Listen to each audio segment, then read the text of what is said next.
Hey y'all, welcome to Queen Simone's channel. So today we're going to be talking about morals. If I just want to let y'all know, like, just give yourself the utmost respect that I know that y'all deserve.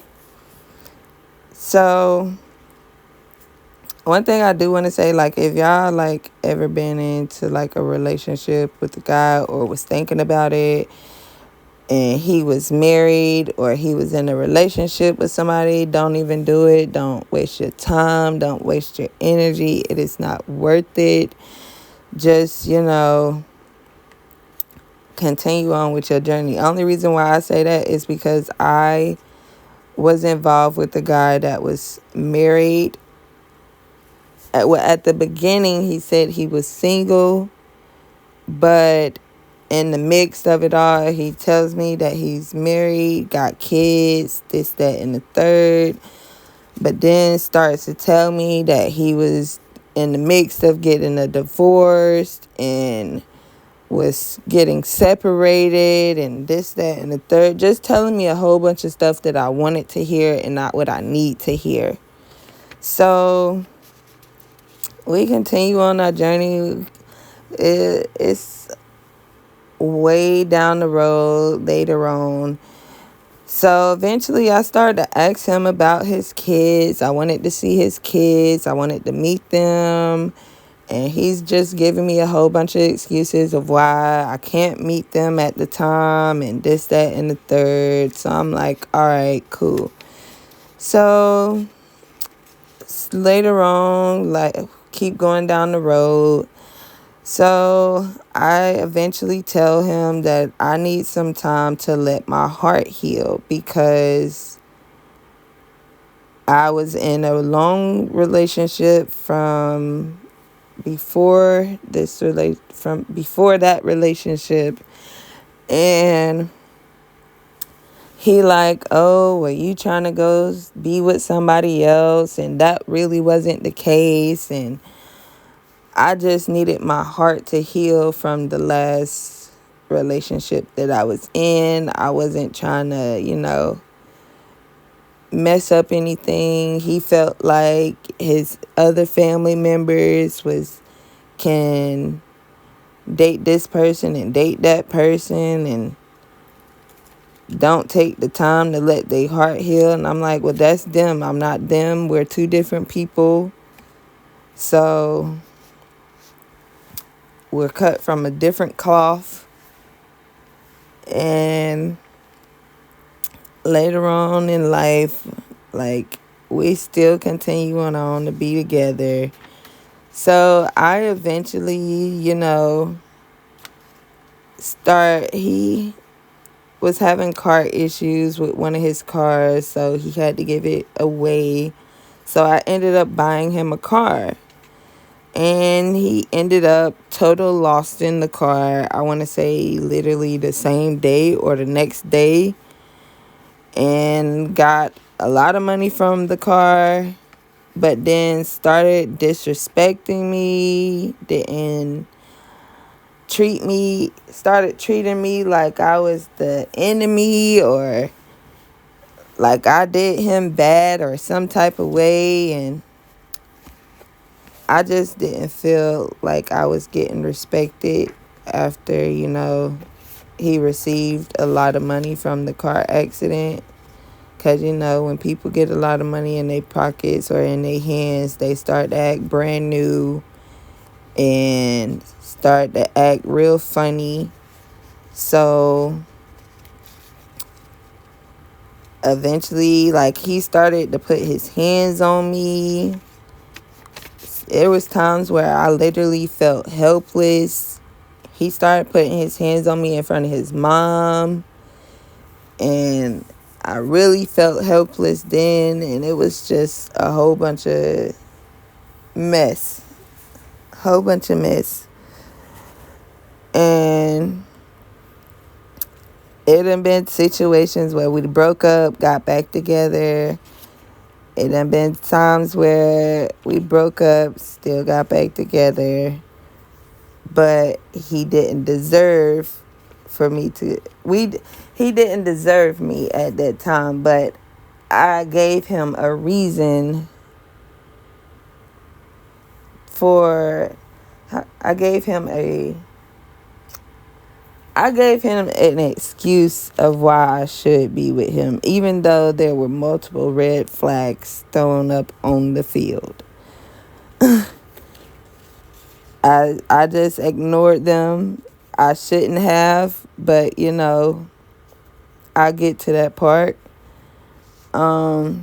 We ended up having a son together. May he rest in peace. He did not make it. I'm very thankful to this day that the Lord has my son in his care. Don't take that the wrong way. I am very grateful in a spiritual way. Long as I know and God know where I come from, then that's all that matters. So, I ended up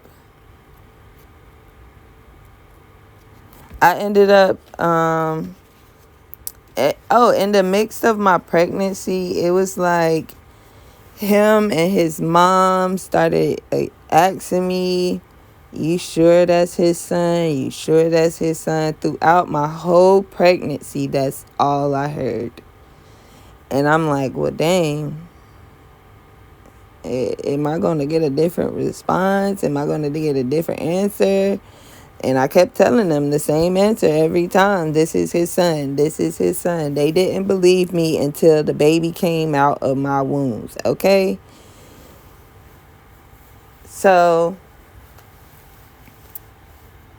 after all of that, it was like I still forgave him, but it was like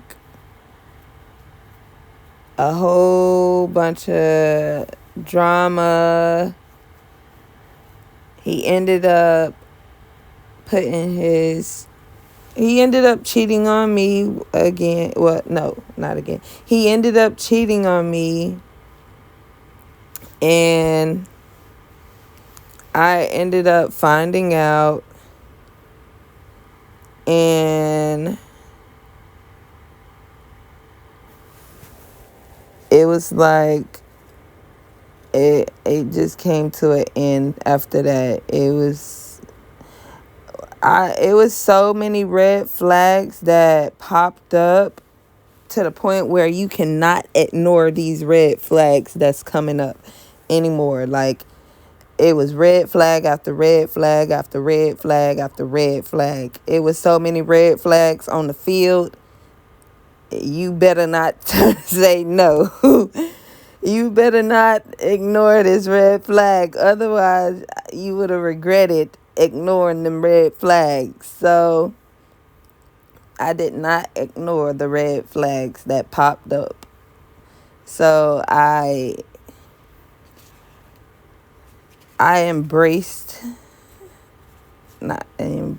but I ended up moving on with myself, even though I had lost myself. I didn't know who I was, what I wanted to do, where I wanted to go.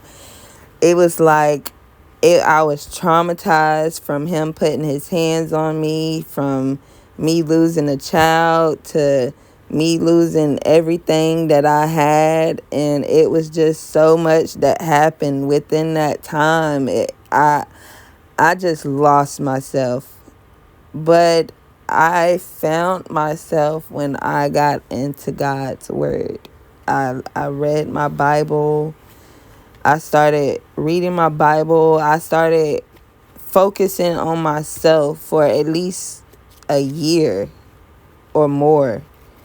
I focused on myself. I gave myself time to heal. I was not worried about other people. I was not worried about what this person had got going on or what that person had got going on. I was more focused on God's word. Sometimes, you gotta, it was a point in time in my life where I literally turned off my phone or put my phone on do not disturb and ignored every single last call that came through my phone. I mean, of course, you can't ignore family too long because you got, let them know you're all right and you still living. But, you do got the family members that do care about your well-being. So at that time, I just felt like nobody cared. I felt like I was all by myself. I felt like I was in a real the darkest place that you could ever find somebody. But it was like once I started reading my Bible, it was like some light that opened up, or like I was in a tunnel and I was crawling through to like make it to the other side. And as I'm like going through this journey with God, it's like something that had lifted off of me. It was the stress, the worry, the pain. I gave it all to God. I laid it all at his feet. I gave him all my pain. I gave him all my worries. I gave him everything that I felt inside of me. Stress, anger. I gave it all to him. I laid it all at his feet. And it was just something that lifted off of me. And I just felt like I was 20 pounds lighter or something. And I felt joy on the inside. I started feeling joy. Started feeling happy a lot more. And it was just like a spirit that came over me. I can't explain it, but it's hard to explain. But other than that, y'all, I hope this message helped y'all in some type of way. I hope this encouraged you in some type of way. So I will chat with y'all later. Much love. Mwah. Mwah. Deuces. Later.